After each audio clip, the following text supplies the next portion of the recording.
Hi friends, അസ്സലാമു അലൈക്കും. ബിസ്മിക്ക് ചെലോട്ടെ എല്ലാവർക്കും സ്വാഗതം. ഇന്ന് നമ്മളൊരു ഹെൽത്തി ആയിട്ടുള്ള ജ്യൂസിന്റെ റെസിപ്പിയാണ് ചെയ്യുന്നത്. ഇത് നമുക്ക് ഡെസേർട്ടായിട്ടും ഉപയോഗിക്കാൻ പറ്റും.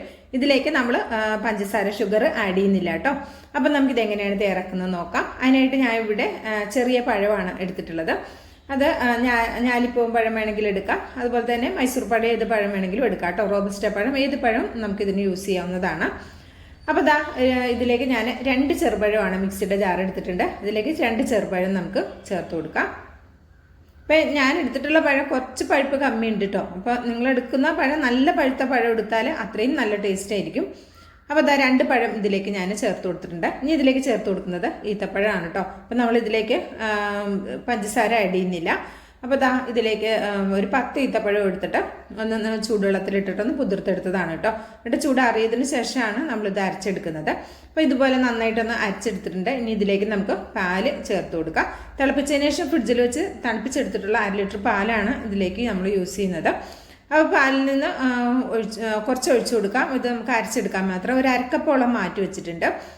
അപ്പോൾ ഇത് നമുക്ക് നന്നായിട്ടൊന്ന് അടിച്ചെടുക്കാം. അപ്പോൾ ഞാൻ ഇതിവിടെ നന്നായിട്ടൊന്ന് അടിച്ചെടുത്തിട്ടുണ്ട്. ഇത് നമുക്കൊരു സൈഡിലേക്ക് മാറ്റി വയ്ക്കാം. ഇനി ഞാൻ ഇവിടെ ഒരു 3 പഴം എടുത്തിട്ടുണ്ട്. ഈ ചെറുപഴം തന്നെ 3 എണ്ണം എടുക്കുക. എന്നിട്ട് ഇതുപോലെ ഒരു ബൗളിലേക്ക് ഇട്ട് കൊടുക്കുക. അപ്പോൾ തോലൊക്കെ കളഞ്ഞ് ഇട്ട് കൊടുക്കാം. നിങ്ങൾക്ക് വേണമെങ്കിൽ കട്ട് ചെയ്ത് യൂസ് ചെയ്യാം, അല്ലെങ്കിൽ ഇത് ഉടച്ചിട്ട് യൂസ് ചെയ്യാം. ഞാൻ ഇത് ഉടച്ചിട്ടാണ് എടുക്കുന്നത്. ഈ ചൂടിനും അതുപോലെ തന്നെ നോമ്പിൻ്റെയൊക്കെ ക്ഷീണവും ദാഹവും ഒക്കെ മാറാൻ പറ്റിയ നല്ലൊരു അടിപൊളി ഡ്രിങ്കാണ്. ഇത് നമുക്ക് കുറച്ച് നല്ല ലൂസാക്കി എടുത്തു കഴിഞ്ഞാൽ നമുക്ക് നല്ല ലൂസായിട്ടുള്ള ജ്യൂസായിട്ടും ഉപയോഗിക്കാം. അല്ലെങ്കിൽ ഇത് നമുക്ക് ഡെസേർട്ടായിട്ട് കോരി കഴിക്കുന്ന രീതിയിലും തയ്യാറാക്കാവുന്നതാണ്. ഞാനിത് കോരി കഴിക്കുന്ന രീതിയിലാണ് തയ്യാറാക്കുന്നത്.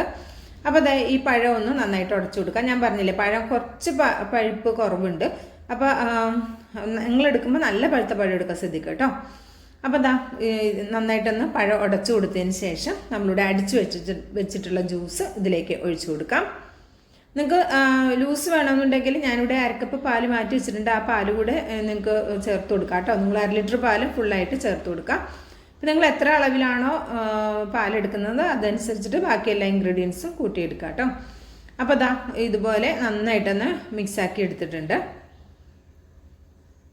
പഞ്ചസാരയൊന്നും ചേർക്കാതെ ഹെൽത്തി ആയിട്ട് ഒരു ജ്യൂസ് കുടിക്കണമെങ്കിൽ തീർച്ചയായിട്ടും ഇതൊന്ന് ട്രൈ ചെയ്ത് നോക്കൊണ്ടു. എല്ലാവർക്കും ഇഷ്ടമാകും.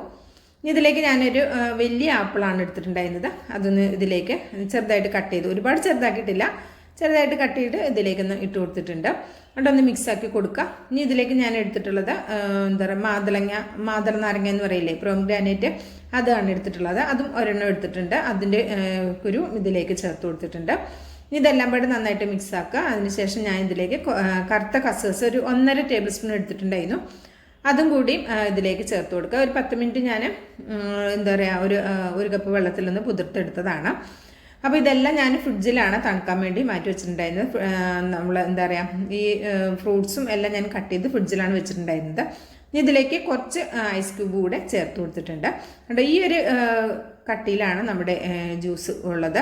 ഇത് ഞാൻ കോരി കഴിക്കുന്ന പരുവത്തിലാണ് റെഡിയാക്കിയത്. നിങ്ങൾക്ക് ജ്യൂസായിട്ട് വേണമെങ്കിൽ കുറച്ചുകൂടി പാലൊക്കെ ആഡ് ചെയ്ത് ലൂസാക്കി എടുക്കാവുന്നതാണ് കേട്ടോ. ഇപ്പോൾ ഇതിലേക്ക് കുറച്ച് പ്രൊംഗ്രാനൈറ്റും കൂടി ചേർത്ത് കൊടുക്കുക. പിന്നെ ഇതിലേക്ക് ഒരല്പം എന്താ പറയുക, ചെറി ചേർത്ത് കൊടുക്കാം. നിങ്ങളുടെ കയ്യിലുള്ള ഫ്രൂട്ട്സ് ഏതൊക്കെ വേണമെന്നുണ്ടെങ്കിൽ അതൊക്കെ ചേർത്ത് കൊടുക്കാവുന്നതാണ്. ഇതിലേക്ക് നേന്ത്രപ്പഴം കട്ട് ചെയ്തത് വേണമെങ്കിലും ചേർത്ത് കൊടുക്കാം. ചെറുതായിട്ട് കട്ടാക്കിയിട്ട് ചേർത്ത് കൊടുക്കാവുന്നതാണ്. പിന്നെ അതുപോലെ തന്നെ നട്ട്സൊക്കെ വേണമെങ്കിലും ചെറുതായിട്ട് കട്ടാക്കി ചേർത്ത് കൊടുക്കാം. അതൊക്കെ നമുക്ക് ടേസ്റ്റ് കൊടുക്കുകയും ചെയ്യും, ഹെൽത്തിയും ആയിരിക്കും. അപ്പോൾ ഇത്രേ ഉള്ളൂ കേട്ടോ. വളരെ സിമ്പിളായിട്ട് ചെയ്തെടുക്കാവുന്ന നല്ല ടേസ്റ്റി ആയിട്ടുള്ള ഒരു ഡ്രിങ്കാണ്. ഇഷ്ടമായിട്ടുണ്ടെങ്കിൽ തീർച്ചയായിട്ടും ഒന്ന് ട്രൈ ചെയ്ത് നോക്കുക. അഭിപ്രായം അറിയിക്കാനും ലൈക്ക് ചെയ്യാനും മറക്കരുത് കേട്ടോ. അപ്പോൾ നിങ്ങളുടെ ഫീഡ്ബാക്ക് എന്തായാലും അറിയിക്കുക. അപ്പോൾ ഇത് നമുക്ക് സെർവ് ചെയ്യുന്ന ഒരു പാത്രത്തിലേക്ക് മാറ്റി കൊടുക്കാം. അപ്പോൾ ഇത്രേ ഉള്ളൂ. വളരെ സിമ്പിളായി ചെയ്തെടുക്കാവുന്ന നല്ല ടേസ്റ്റി ആയിട്ടുള്ള ഈ ഒരു ഹെൽത്തി ആയിട്ടുള്ള ഈ ഒരു ഡ്രിങ്ക് ഇഷ്ടമായിട്ടുണ്ടെങ്കിൽ ട്രൈ ചെയ്ത് നോക്കി അഭിപ്രായം അറിയിക്കാനും ലൈക്ക് ചെയ്യാനും മറക്കരുത്. ബിസ്മി കിച്ചൻ എന്ന യൂട്യൂബ് ചാനൽ സബ്സ്ക്രൈബ് ചെയ്ത് കാണുന്ന എൻ്റെ എല്ലാ പ്രിയ കൂട്ടുകാരും ഒന്ന് സബ്സ്ക്രൈബ് ചെയ്ത് ബെല്ലൈക്കൺ ഒന്ന് എനേബിൾ ചെയ്ത് വെച്ചാൽ മാത്രമേ നമ്മളിടുന്ന വീഡിയോസിൻ്റെ നോട്ടിഫിക്കേഷൻ നിങ്ങളിലേക്ക് കറക്റ്റായിട്ട് എത്തുള്ളൂ കേട്ടോ. അപ്പോൾ ഇൻഷാ അല്ലാഹ് അടുത്ത നല്ലൊരു അടിപൊളി വീഡിയോ ആയിട്ട് എത്തുന്നതായിരിക്കും. എല്ലാവർക്കും നന്ദി, നമസ്കാരം.